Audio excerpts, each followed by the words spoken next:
What was the Underground Railroad? The Underground Railroad was to help the slaves escape from slavery. A lot of people wanted to help free them. It was absolutely illegal to be a participant in helping someone to run away. And how are kids bringing history to life? Today we acted like we were in the Underground Railroad and we pretended to be slaves. This event in history happened. We're trying to stop and look at it, not to dig up an ugly past, but to give recognition where recognition is due. Where is the world's largest wetland? The Everglades is a mixture of sawgrass, swamps, and animals.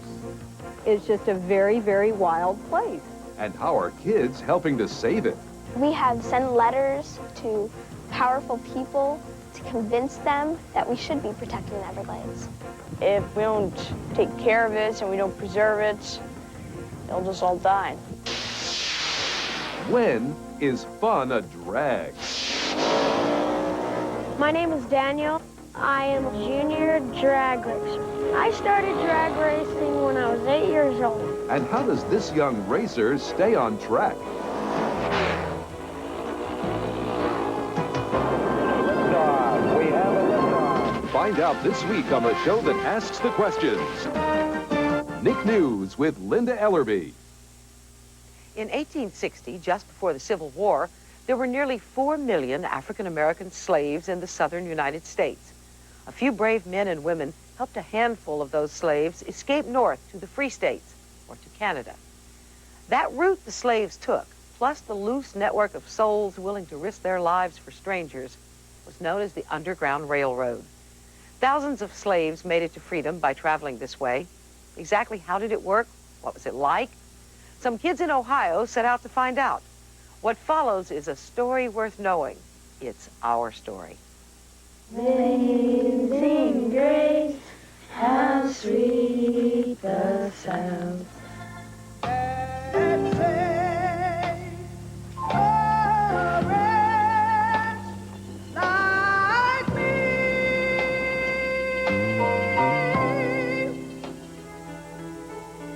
The Underground Railroad was to help the slaves escape from slavery. A lot of people wanted to help free them, and they had stations which took them out.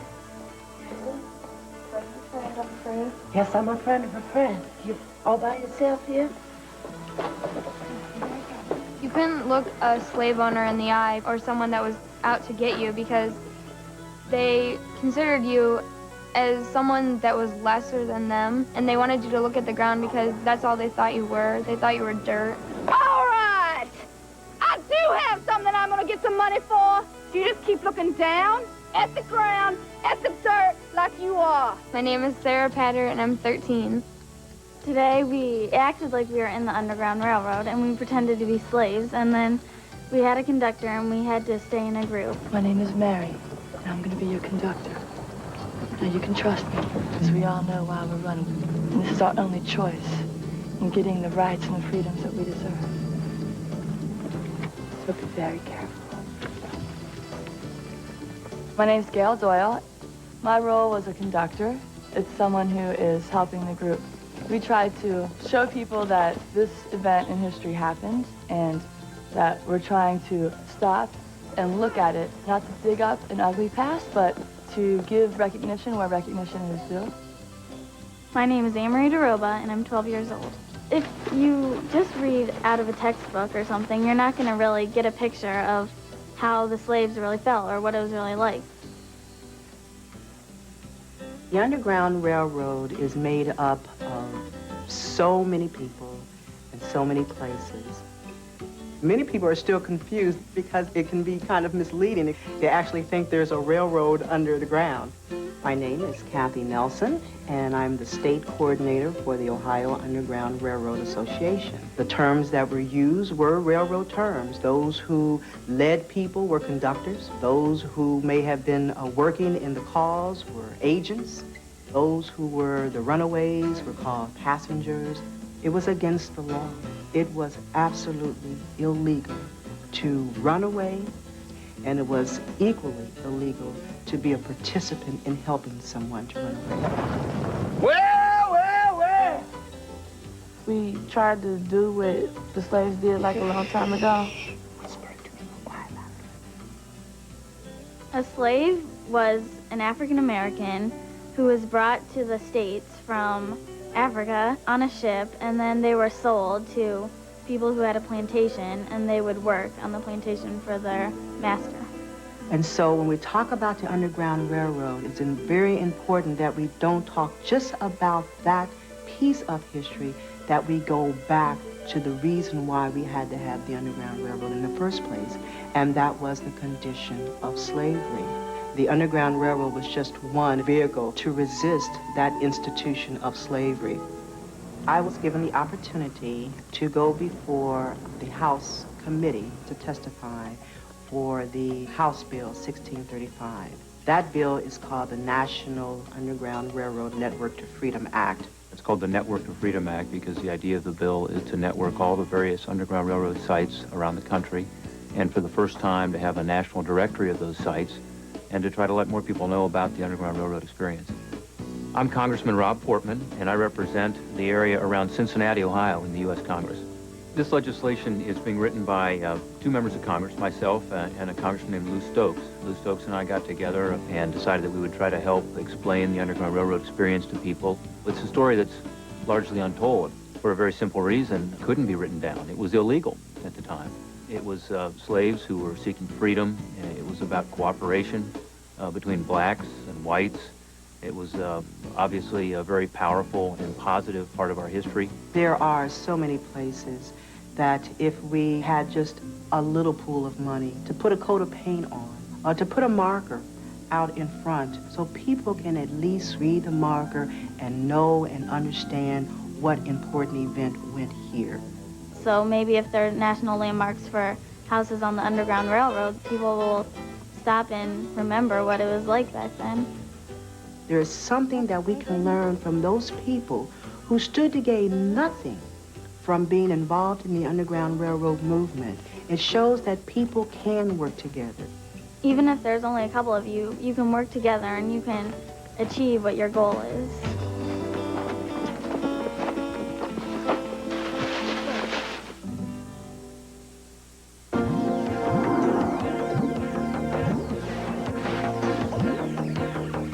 My name's Megan, and I'm 9 years old. See if you can guess where I am.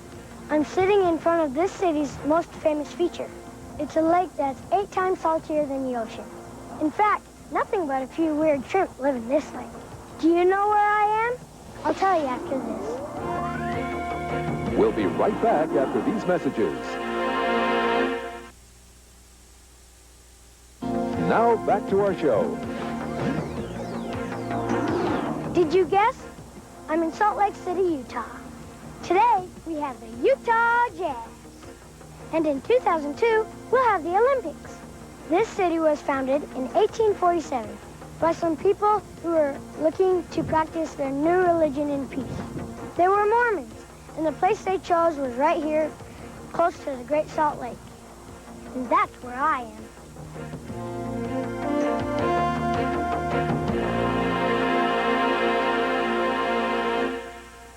Once upon a time, people called the main street of their city or town the main drag. So if you raced 2 cars down Main Street, you were drag racing. Today, official drag races do not take place on Main Street. In fact, some of the drivers in these races aren't old enough to drive on Main Street. Here now, 11-year-old Daniel Carnegie and the art of drag racing.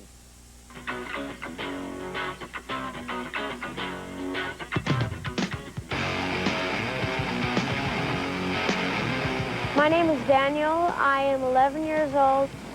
I am a junior drag racer. I've loved cars for my whole life. I started drag racing when I was 8 years old. The dragster that I drive is a half-scale model of a Top Fuel dragster. In a drag race, there are 2 people racing against each other. They are side by side at the starting of the race. When the light turns green, they're gone. The typical racing day I have is when I come to the track, I unload the car. I check the tires, I put gas in the gas tank, I check and make sure the car's nice and clean.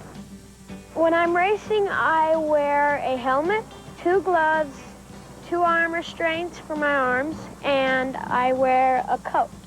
The coat is a fireproof jacket. When I'm at the starting line, I stage, which is the 2 lights in front of me. There are 3 yellow lights. They go one at a time. The first one comes on, the second one, the third one comes on, and then the green one comes on. In between the third yellow and the green, I have got to be gone. If I leave too soon at the starting line, I will get a red light and I will be disqualified. When I'm in my dragster and I'm ready to go, I am concentrating on the tree and the road. It is really important to have good timing at the starting line is because if you leave too early, you would get a red light and you would be disqualified. And if you left too late, the other person would be a long ways ahead of you. The reason I spin my tires is the wheels get really hot and it makes traction, which makes the car stick to the track. I think I'm a pretty good race car driver because since I've started racing, I've won about 20 to 30 trophies. First, second, and Top Gun, which is the best driver in that day. When I win a race, I feel great.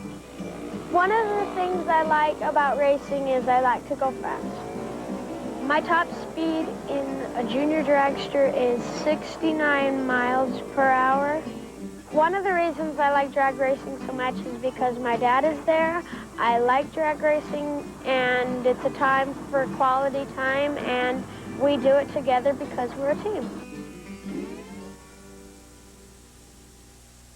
Daniel Carnegie knows the dangers of falling asleep at the wheel. Not everyone does.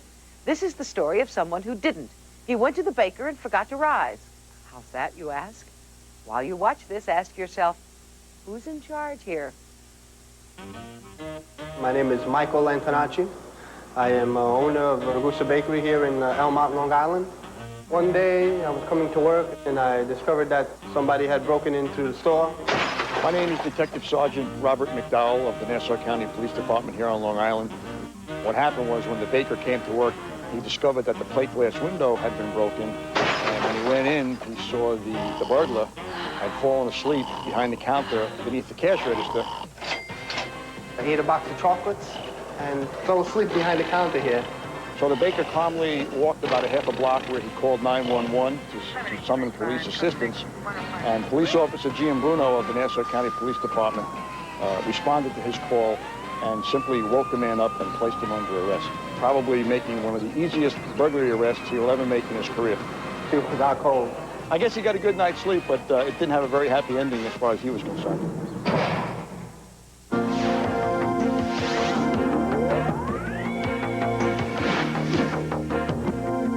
He wrote the Declaration of Independence. He was also the 3rd President of the United States. Do you know who this headliner is? Find out when we come back. We'll be right back after these messages.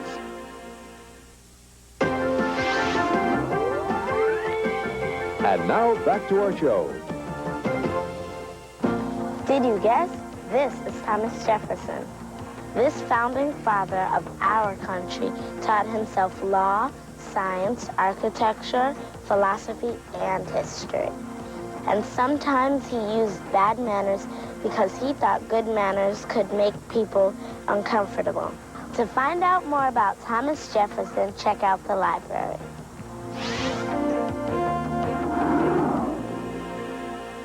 It used to be thought that land could be preserved by drawing national park boundaries on a map, and that helps. But we now know parks are also affected by what happens around them.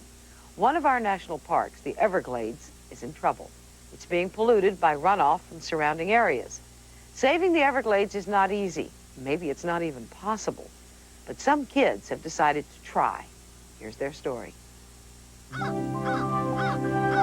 There's only one Everglades, When I go out in the Everglades, it's like being in a place where you really can't be anywhere else. The Everglades is a mixture of sawgrass, swamps, and animals. It's just a very, very wild place. The Everglades are a very large wetland, the only one of its kind in the world.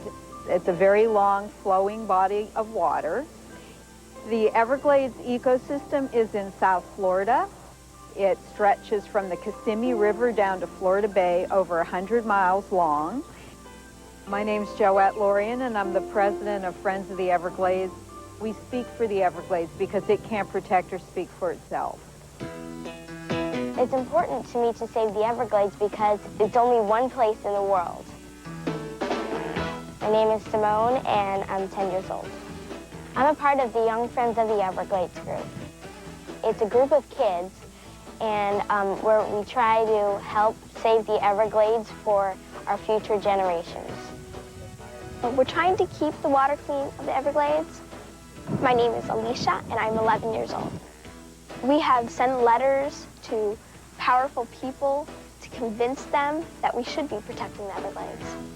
That the Everglades wasn't just a dump where we should just build on it.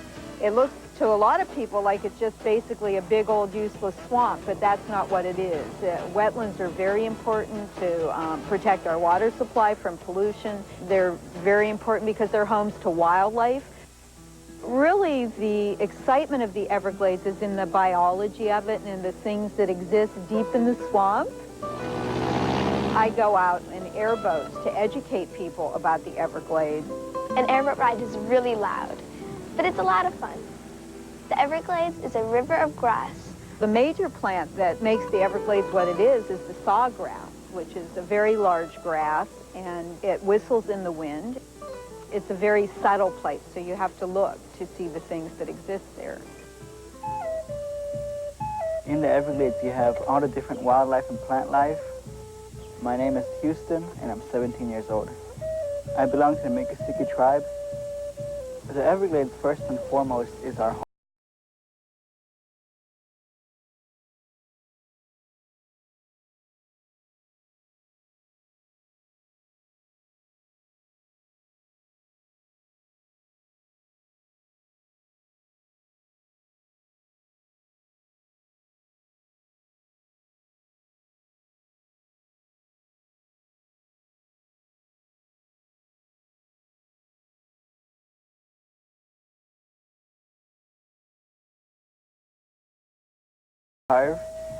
Also, they use that in the chickees that they build. Chickee is the word for house in my language. We have problems like pollution, and also just basic littering problems and things like that. People like to throw trash out of their cars when they're riding along the highways thinking it's no big thing, but actually it's like polluting our homes here. The Everglades is really an ecosystem on the brink because it's under great threat by pollution. It's under threats by development. A lot of the pollution comes from farms, and some of it comes from the urban areas, from people. As the cities of Miami and Fort Lauderdale and Palm Beach all began to grow, there was a push farther and farther into the Everglades as they drained it and built more houses. What's happened is when we built our water management system is we interrupted the flow of water through this very fragile river. All that bad water slowing down into it doesn't help the Everglades at all. My name's Henry, and I'm 11 years old. I belong to the Young Friends of the Everglades. We all have to do our part in seeing that the pollution of the Everglades is stopped. Young Friends is very good in doing that. They're very good ambassadors for the Everglades. They have a newsletter that they put out. It's an update about what's going on in the Everglades and who is helping us.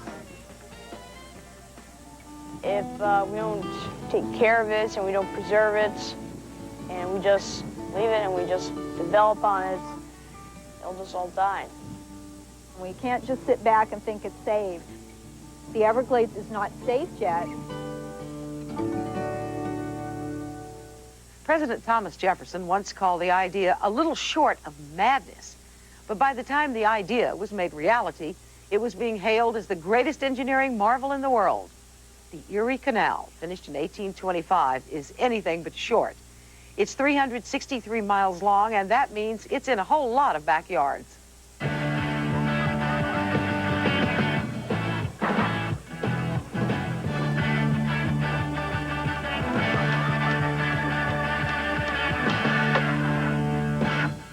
My name is Andrew. I'm 8 years old.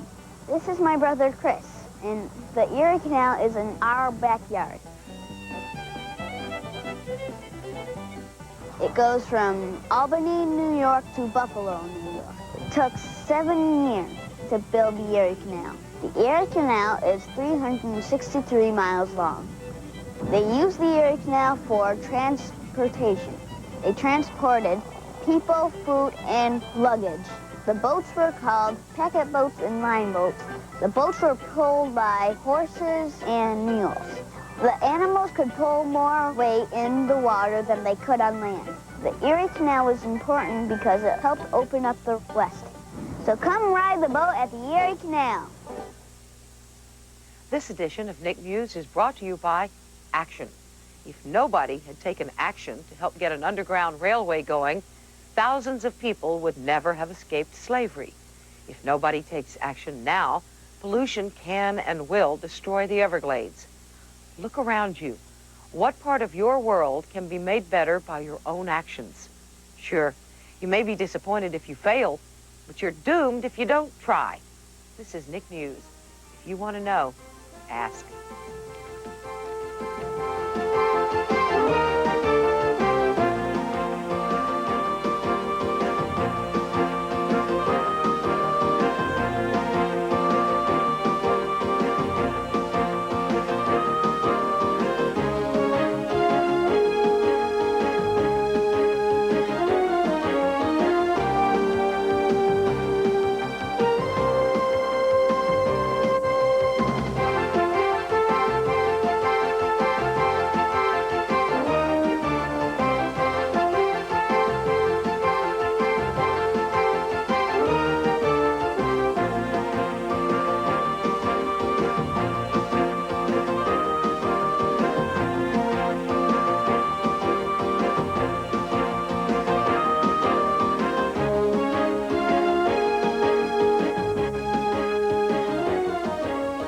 If you'd like to show us something cool in your backyard, drop us a line at Nick News, Post Office Box 9, Village Station, New York 10014, or email us at letters@nicknews.com.